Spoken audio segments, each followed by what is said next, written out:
ನಾನು ನನ್ನ ತಂಗಿನ ದೂರ ಮಾಡಿದ ಕತೆ ನಿಂಗೆ ಗೊತ್ತಾ? ನಿನ್ನಪ್ಪ ನನ್ನ ಬಗ್ಗೆ ಏನಾದರೂ ಹೇಳಿದ್ರ? ಏನು ಹೇಳಿರ್ಲಿಲ್ಲ. ಏನಾದ್ರೂ ಕೇಳಿದ್ರೆ ಸಿಟ್ಟು ಮಾಡ್ಕೊಳ್ತಿದ್ರು ಅಷ್ಟೇ. ಅದಕ್ಕೆ ಕಾರಣ ಇದೆ. ಸಿಟ್ಟು ಮಾಡ್ಕೊಂಡದ್ರಲ್ಲಿ ಅವಂದೇನೂ ತಪ್ಪಿಲ್ಲ. ಆ ಕಾಲದಲ್ಲಿ ಏನೇನೋ ನಡೆದು ಹೋಯ್ತು. ನಂದು ಯೌವನ ದಿನಗಳು, ರಕ್ತ ಕುದೀತಿತ್ತು. ನಮ್ಮಪ್ಪನ ಕಳ್ಕೊಂಡೆ. ಸಿಟ್ಟಿನ ಬೆಂಕಿಗೆ ತುಪ್ಪ ಸುರಿದಾಗಾಯ್ತು. ಜಗಳ ಮಾಡ್ಕೊಂಡೆ. ಈಗ ಅದೆಲ್ಲ ವ್ಯರ್ಥ ಅನ್ನಿಸ್ತಾ ಇದೆ. ಆಮೇಲೂ ನಾನು ಒಂದೆರಡು ಸಾರಿ ಎರಡು ಕುಟುಂಬನ ಒಂದು ಮಾಡೋ ಪ್ರಯತ್ನ ಮಾಡಿದೆ. ಆಗಲಿಲ್ಲ. ಆಗ ನನಗಷ್ಟೊಂದು ಧೈರ್ಯನೂ ಇರಲಿಲ್ಲ.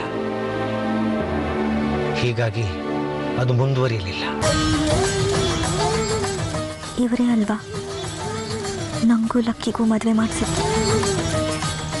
ಆದರೆ ಯಾಕೇನು ಹೇಳ್ತಾನೇ ಇಲ್ಲ?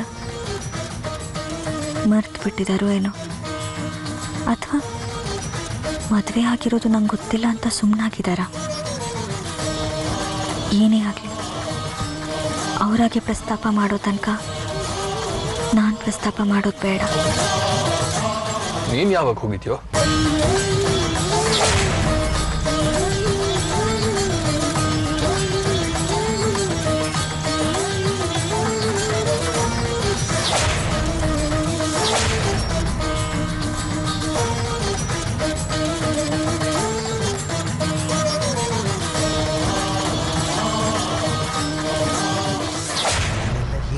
ಏನು ಪ್ರಯೋಜನ?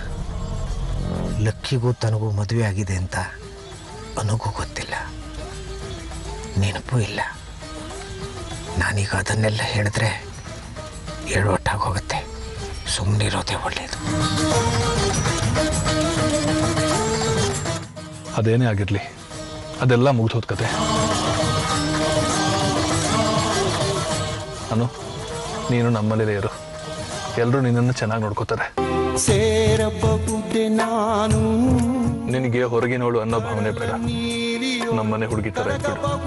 ನಾನು ಕರಗಬಹುದೇ ನಾನು